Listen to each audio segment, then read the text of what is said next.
نحمده ونستعينه ونستغفره ونعوذ بالله من شرور أنفسنا ومن سيئات أعمالنا من يهده الله فلا مضل له ومن يضلله فلا هادي له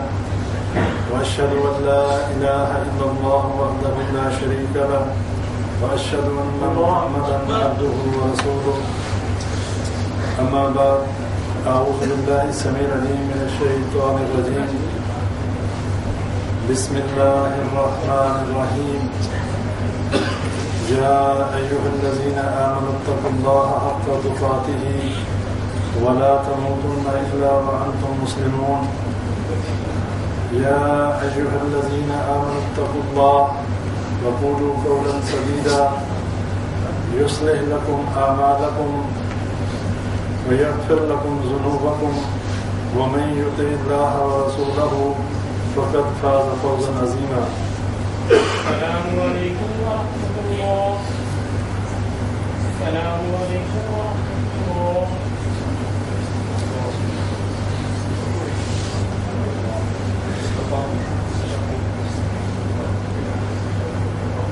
جس دن آسمان پھٹ جائے گا، چاند بے نور ہو جائے گا، پہاڑ ریزہ ریزہ ہو جائیں گے، قبریں کھول دی جائیں گی، انسان اپنے پسینے میں شرابور ہوں گے اور لوگوں کی آنکھیں جو ہیں پتھرا جائیں گی، اور انبیاء کرام جو ہیں وہ نفسی نفسی کی جو ہے صدا بلند کریں گے، اپنی اپنی جان کی فکر ہوگی. اللہ تبارک و تعالیٰ اس دن انتہائی غصے اور غضب میں ہوگا. حدیث میں آتا ہے کہ نہ اس سے پہلے کبھی اتنے غصے میں رب العالمین ہوا ہوگا اور نہ اس کے بعد ہی کبھی اتنا غصہ جو ہے وہ اللہ تبارک و تعالیٰ کو آئے گا، اور لوگوں کے چہرے جو ہیں گھبراہٹ اور خوف کے مارے انتہائی خوف زدہ ہوں گے. اور یہ وہ دن ہے کہ جب کوئی کسی کے کام نہیں آئے گا. یہ حشر کا دن اور قیامت کا دن ہے کہ جس دن کوئی کسی کے کام نہیں آئے گا اور نہ ہی کسی کو کسی کی سفارش کوئی فائدہ دے گی. اور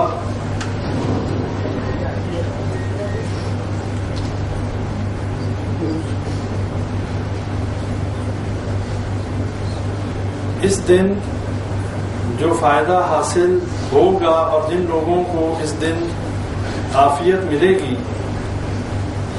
اور کس کے ذریعے سے ملے گی، وہ صرف اور صرف ایک ہستی ایسی ہے کہ جس کا نام محمد صلی اللہ علیہ وسلم ہے، کہ صرف وہی ایک ایسی ہستی جو کہ امام الانبیاء، تمام نبیوں کے سردار، خاتم النبیین، کہ جن کے بارے میں حدیث میں آتا ہے کہ جو شفاعت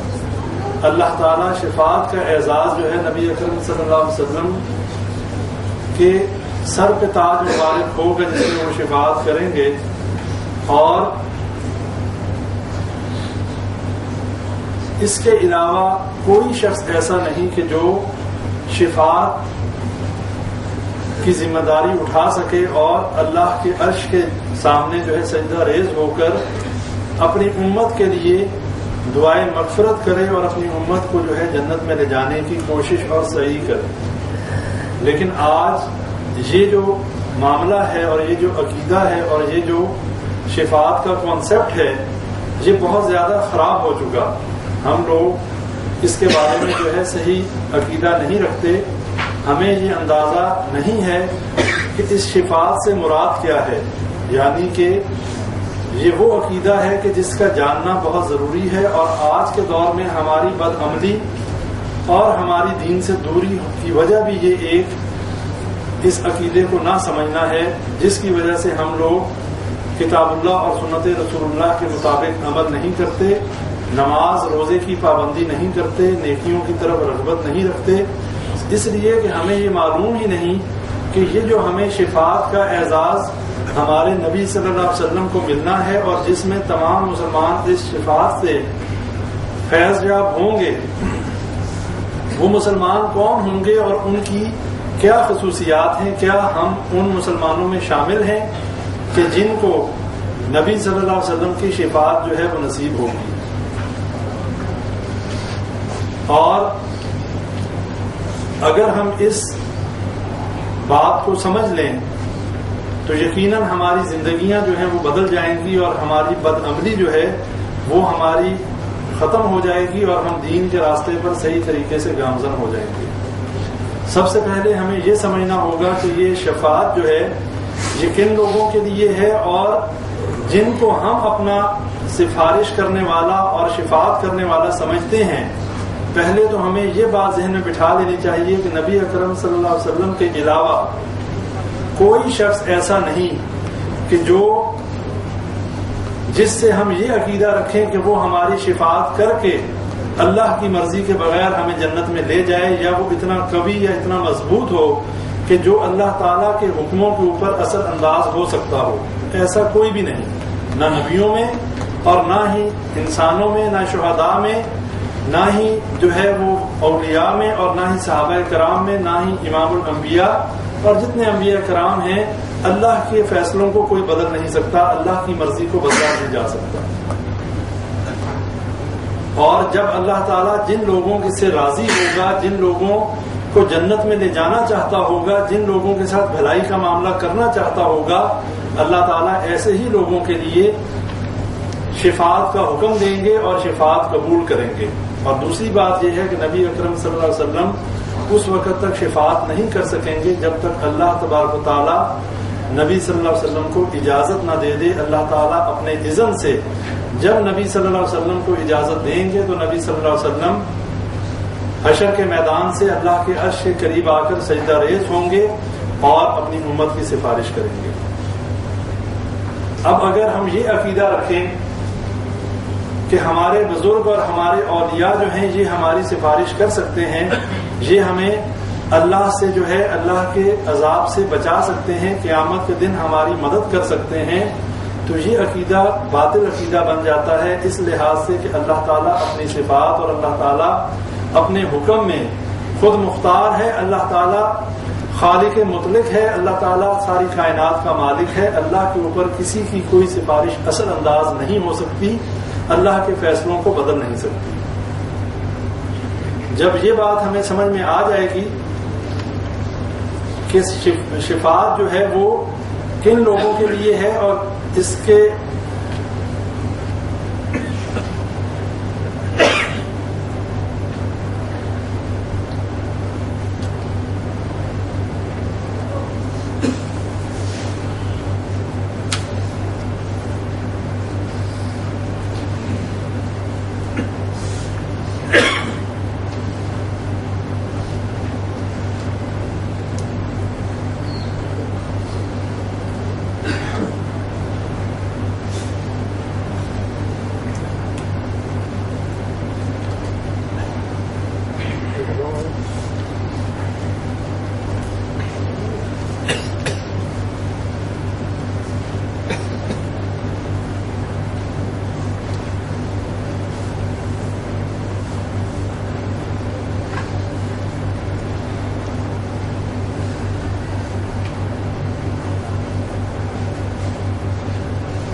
بات ہو رہی تھی کہ نبی صلی اللہ علیہ وسلم اللہ تعالیٰ کی اجازت سے جو ہے سجدہ ریز ہوں گے اور ہماری سفارش کریں گے۔ اب جو شخص یہ عقیدہ رکھے کہ نبی کے علاوہ جو ہمارے بزرگ ہیں، جو ہمارے ولی ہیں، جو اللہ کے نیک بندے ہیں، یہ ہمیں اللہ سے بچا سکتے ہیں یا ہماری سفارش کر سکتے ہیں، تو یہ بات ہم اس لیے نہیں کہہ سکتے کہ ہمیں نہیں پتا کہ اللہ کے نزدیک ان اولیاء کا کیا مقام ہے۔ جن کو ہم اللہ کا ولی سمجھ رہے ہیں، کیا اللہ کے نزدیک بھی وہ اللہ کے ولی ہیں کہ نہیں، اس بات کو ہم نہیں جانتے۔ اور جب ہم یہ بات نہیں جانتے، پھر ہم یہ بات نہیں کہہ سکتے کہ یہ ہماری مدد کر سکتے ہیں، یہ ہماری جو ہے سفارش کر سکتے ہیں۔ سفارش کے لیے اللہ تعالیٰ کے پاس اختیار ہے کہ اللہ تعالیٰ کس بزرگ، کس ولی، کس شہید کی سفارش کو قبول کرے، اور کس کو اللہ تعالیٰ یہ اختیار دے قیامت کے دن نبی صلی اللہ علیہ وسلم کی سفارش کے کر لینے کے بعد اللہ تعالیٰ فرشتوں کو بھی یہ اختیار دے گا کہ وہ لوگوں کی سفارش کریں. شہداء کو بھی یہ اختیار دیا جائے گا, اللہ کے نیک بندوں کو بھی یہ اختیار دیا جائے گا, اور اس کے ساتھ ساتھ جو باقی انبیاء کرام ہیں وہ بھی سفارش کریں گے. اب ایک حدیث صحیح مسلم کی آپ بھائیوں کے سامنے رکھتا ہوں کہ جس میں یہ بات واضح ہو جائے گی کہ ہم اس بات کا فیصلہ نہیں کر سکتے کہ کون اللہ کا ولی ہے اور کون ہماری سفارش کر پائے گا, اس لیے کہ اللہ تعالیٰ نے ہمیں کوئی غیب کا علم نہیں دیا, اور نہ ہی ہمیں یہ معلوم ہے کہ اللہ کے نزدیک اس بزرگ کا کیا مقام ہے. صحیح مسلم کی حدیث ہے کہ 3 ایسے اشخاص جو ہیں جن کا حساب اللہ تبارک و تعالیٰ قیامت کے دن سب سے پہلے لے گا, ان میں ایک شہید ہوگا, ایک عالم ہوگا, اور ایک جو ہے سخی ہوگا. بڑی مشہور حدیث آپ بھائیوں نے کئی دفعہ سنی ہوگی. اب جو شہید ہوگا اللہ تعالیٰ اس سے پوچھے گا کہ تو نے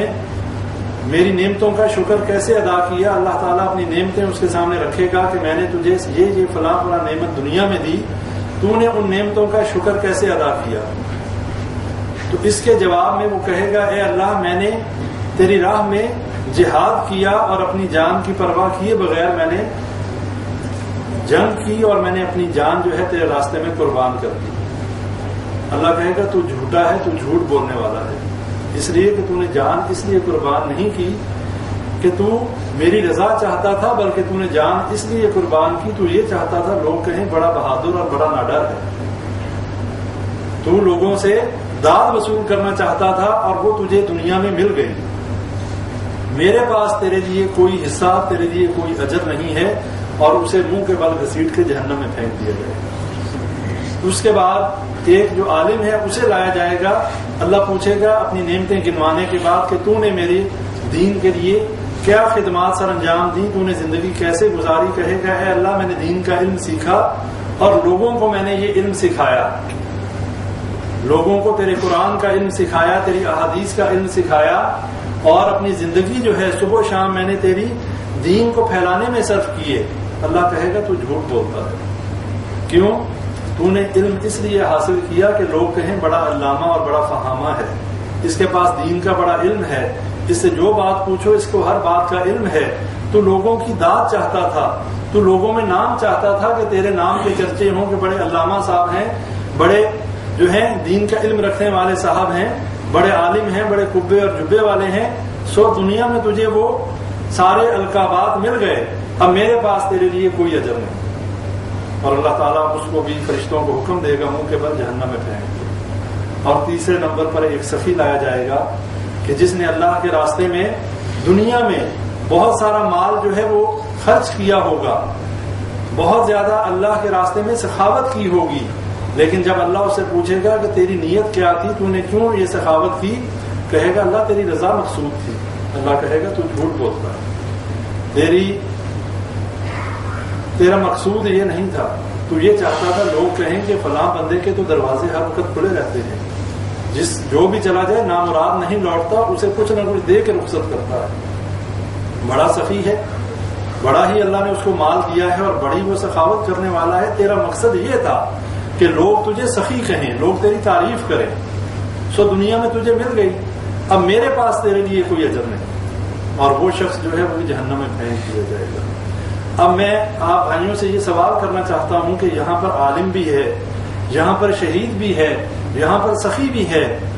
ہمارے نزدیک شہید ہے, ہمارے نزدیک عالم ہے, ہمارے نزدیک وہ سخاوت کرنے والا ہے, لیکن اللہ کے نزدیک تو جہنمی ہے. اب اگر ہم یہ عقیدہ رکھیں کیا ایسا عالم, ایسا شہید کے بارے میں حدیث میں آتا ہے کہ جو اللہ کے راستے میں شہید ہوا, اپنے قریبی عزیز و اقارب میں سے 70 لوگوں کی شفاعت کرے گا اور اللہ اس کی شفاعت کو قبول کریں گے. لیکن ہمیں یہ کیسے معلوم ہو کہ وہ واقعی اللہ کے نزدیک شہید ہے کہ نہیں؟ پچھلے دروس میں ایک حدیث آپ کے سامنے رکھی تھی کہ صحابہ نے ایک شخص کے بارے میں کہا ہے اللہ کے نبی صلی اللہ علیہ وسلم یہ شہید ہے. نبی صلی اللہ علیہ وسلم نے فرمایا تمہیں کیسے معلوم ہے کہ وہ شہید ہے؟ میں تو اسے جو ہے مال غنیمت کی ایک چادر چوری کرنے کی وجہ سے جہنم میں دیکھ رہا ہوں. اس لیے ہمیں اپنے ذہنوں سے یہ بات نکال دینی چاہیے کہ جن کو ہم سفارشی سمجھتے ہیں, جن کو ہم سمجھتے ہیں کہ یہ قیامت کے دن ہمارے کام آئیں گے, اس بات کی کوئی گارنٹی نہیں. اور اگر ہمارا عمل کتاب اللہ اور سنت رسول اللہ کے مطابق نہ ہوا، اگر ہمارے عقیدوں میں شرک ہوا تو پھر نہ تو نبی صلی اللہ علیہ وسلم ہی ہماری شفاعت کر سکیں گے اور نہ کوئی بزرگ اور نہ کوئی ولی. اس لیے کہ شفاعت جو ہے وہ مواحدوں کے لیے ہے، اہل توحید کے لیے ہے. جو شرک کرنے والے نہیں ہیں ان کے لیے سفارش ہے. حدیث کے الفاظ ہیں متفق علیہ حدیث ہے صحیح بخاری صحیح مسلم کی، جو آگے تفصیل میں آپ کے سامنے رکھوں گا، لیکن اس میں نبی صلی اللہ علیہ وسلم فرماتے ہیں کہ اللہ تعالیٰ مجھے سفارش کا اذن دے گا، یعنی اجازت دے گا، اور میں سفارش کروں گا یہاں تک کہ جب تک مجھے ایک مقررہ حد تک اجازت دی جائے گی کہ سفارش کرو، قبول کی جائے گی. اور ایسا روایت کرنے والا کہتا ہے غالباً 3 یا 4 مرتبہ ہوگا. نبی صلی اللہ علیہ وسلم سجدے میں جائیں گے، اللہ کہے گا کہ اے محمد صلی اللہ علیہ وسلم مانگیے، سفارش کیجیے، آپ کی سفارش قبول کی جائے گی. لیکن رکا کہاں پر جائے گا؟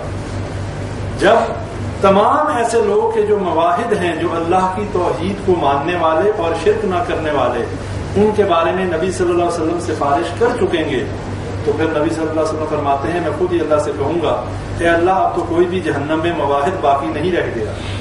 یعنی کوئی بھی توحید پرست باقی نہیں رہ گیا، صرف وہی رہ گئے جن کو قرآن نے روک دیا. اور قرآن کو کنہوں نے روکا؟ قرآن کن کو روکتا ہے؟ مشرکوں اور یہودیوں اور عیسائیوں کو، کافروں کو، جنہوں نے شرک کیا اور جنہوں نے دین اسلام کو قبول نہ کیا. ان کے لیے جنت نہیں ہے، اللہ نے ان کے لیے جنت کو حرام کر دیا. وَمَن يُشْرِكْ بِاللَّهِ فَقَدْ حَرَّمَ اللَّهُ عَلَيْهِ الْجَنَّةَ وَمَأْوَاهُ النَّارُ، کہ جنہوں نے اللہ کے ساتھ شرک کیا، اللہ کہتا ہے میں نے ان کے لیے جنت کو حرام کر دیا اور ان کا ٹھکانہ جہنم ہے، اور جو کہ بہت برا ٹھکانہ ہے. اب اس میں کیا نقصانات پیدا ہوتے ہیں جب ہم کسی بزرگ اور کسی ولی یا کسی بڑے کسی چھوٹے کو یہ سمجھتے ہیں کہ یہ ہمارا سفارشی ہوگا؟ تو ہمارے اندر بد عملی پیدا ہوتی ہے، اس لیے کہ ویسے بھی ہم لوگ شارٹ کٹ کے عادی ہیں. جب ہمارے ذہن میں ہمیں کوئی امید دلا دے کہ ہاں فلاں بزرگ اور فلاں جو ہے پہنچی ہوئی سرکار جو ہے وہ ہماری سفارش کریں گے، ہمیں تو عمل کی ضرورت نہیں، انسان پھر عبادات سے جی چرانا شروع کر دیتا ہے، پھر کامچور ہو جاتا ہے، پھر نماز روزہ حج اور زکوٰۃ ایسی عبادات کی طرف اس کا دل نہیں لگتا. پھر اس کے ذہن میں یہ ہوتا ہے کہ میں عبادت کروں یا نہ کروں، سال کے بعد بابا جی کی قبر پہ جا کے یا مزار پر جا کے ایک دیگ چڑھا دوں گا، ایک چادر چڑھا دوں گا، کچھ پھول کی چادریں چڑھا دوں گا، میرا کام ہو جائے گا، بزرگ میری شفاعت کریں گے، مجھے عمل کی کیا ضرورت ہے. اور پھر جو ڈر اور جو خوف اللہ کا ہونا چاہیے، پھر انسان اس بزرگ اور اس ولی اور اس بڑے سے ڈرنا شروع کر دیتا ہے. پھر وہ عزت اور تکریم اس شخص کی شروع ہو جاتی ہے کہ جس کے بارے میں ہم نے یہ سمجھ لیا کہ یہ ہمارے سفارشی ہیں. اللہ نے کوئی دلیل نہیں نازل کی. اللہ قرآن میں کہتا ہے سورہ بقرہ میں وَاتَّقُوا يَوْمًا لَا تَجْزِي نَفْسٌ عَن نَفْسٍ شَيْئًا وَلَا يُقْبَلُ مِنْهَا عَدْلٌ وَلَا تَنفَعُهَا شَفَاعَةٌ وَلَا هُمْ يُنصَرُونَ، کہ ڈرو اس دن سے کہ جس دن کسی سے کوئی بدلہ قبول نہیں کیا جائے گا، کسی کی سفارش نہیں مانی جائے گی اور نہ ہی وہ مدد کیے جائیں گے. تو پھر مدد ہوگی کیسے؟ کیسے ہم جو ہے اللہ کی جنتوں کے وارث بنیں گے؟ پھر شفاعت کا کیا کانسیپٹ ہے؟ جب اللہ قرآن میں کہتا ہے کہ ان کی مدد نہیں کی جائے گی، ان کی سفارش قبول نہیں کی جائے گی، تو پھر نبی صلی اللہ علیہ وسلم کی شفاعت کن کے لیے ہوئی؟ طویل حدیث ہے صحیح بخاری صحیح مسلم کی کہ قیامت کا دن ہوگا، حشر کا میدان ہوگا، ہر طرف جو ہے افراتفری کا عالم ہوگا، لوگ بدحواس ہوں گے، گرمی کی انتہائی شدت ہوگی اور بے چینی اور بے قراری کا یہ عالم ہوگا کہ ہر طرف لوگ جو ہیں وہ یہ سوچ رہے ہوں گے کہ ہمیں یہاں پر کسی طریقے سے کوئی ہماری مشکل کو حل کرنے والا آ جائے، کوئی داد رسی کرنے والا آ جائے اور کسی سے ہم جو ہے اپنی سفارش کروا لیں، کوئی ہمیں اس مشکل سے نجات دلا دے. کس مشکل سے؟ کہ حشر کے میدان میں ساری انسانیت اکٹھی ہوگی اور اللہ جو ہے وہ حساب کتاب ہی شروع نہیں کرے گا، لوگوں کا حساب ہی شروع نہیں کیا جائے گا، اور حالات یہ ہوں گے کہ لوگ اتنے تنگ آ چکے ہوں گے کہ وہ یہ ڈھونڈیں گے سفارشی کہ اللہ سے کوئی ہماری سفارش کرے اور کم از کم جو ہے وہ اللہ تعالیٰ حساب تو شروع کرے. جنہوں نے جنت میں جانا ہے وہ جنت میں چلے جائیں اور جنہوں نے جہنم میں جانا ہے وہ جہنم میں چلے جائیں. کم از کم یہ جو محشر کے میدان کی سختیاں ہیں یہاں سے تو جان چھوٹ جائے ہماری. تو پھر باہمی مشاورت کریں گے لوگ اور کہیں گے کہ چلو ہم سید البشر جو ہیں ہمارے باپ حضرت آدم علیہ السلام ہیں ان کے پاس چلتے ہیں, انہیں کہتے ہیں اللہ سے سفارش کریں. حضرت آدم علیہ السلام کے پاس لوگ آئیں گے تو حضرت آدم علیہ السلام اپنی جان کا ڈر ان کو ہوگا, کہیں گے نفسی نفسی, اور کہیں گے کہ مجھے آج اللہ سے ڈر لگتا ہے کہ جتنا اللہ آج غصے میں ہے اس سے پہلے کبھی غصے میں نہیں تھا, اور میں نے اللہ نے مجھے منع کیا تھا اس درخت کے پاس جانے سے اور میں اس درخت کے پاس چلا گیا, میں نے غلطی کی, اس لیے آج مجھے اپنی جان کا ڈر ہے, میرے پاس مت آؤ, تم نوح علیہ السلام کے پاس چلے جاؤ. وہ تمام لوگ حضرت نوح علیہ السلام کے پاس جائیں گے اور نوح علیہ السلام بھی آگے سے معذرت کریں گے, کہیں گے کہ میں نے اپنی زندگی میں اپنی قوم کے لیے اللہ سے بد دعا کی, اللہ نے میری بد دعا قبول کی اور میری ساری قوم جو ہے ہلاک ہو گئی. آج مجھے اپنی جان کا ڈر ہے, آج کسی اور کے پاس چلے جاؤ, میں تمہاری مدد نہیں کر سکتا. یہ کون ہیں؟ یہ انبیاء کرام ہیں, یہ وہ نبی ہیں حضرت آدم علیہ السلام کے جن کو اللہ نے فرشتوں کو حکم دیا اور فرشتوں نے سجدہ کیا اور شیطان سجدہ نہ کر کے ہمیشہ کے لیے مردود اور لعین قرار پایا. اللہ نے اپنے ہاتھ سے حضرت آدم علیہ السلام کو بنایا. حضرت نوح علیہ السلام کے بارے میں قرآن میں اللہ تعالیٰ نے بہت ساری تعریفاتی کلمات نازل کیے کہ نوح علیہ السلام بہت ہی اچھے آدمی تھے, بہت اچھے بندے تھے, بہت فرمانبردار تھے.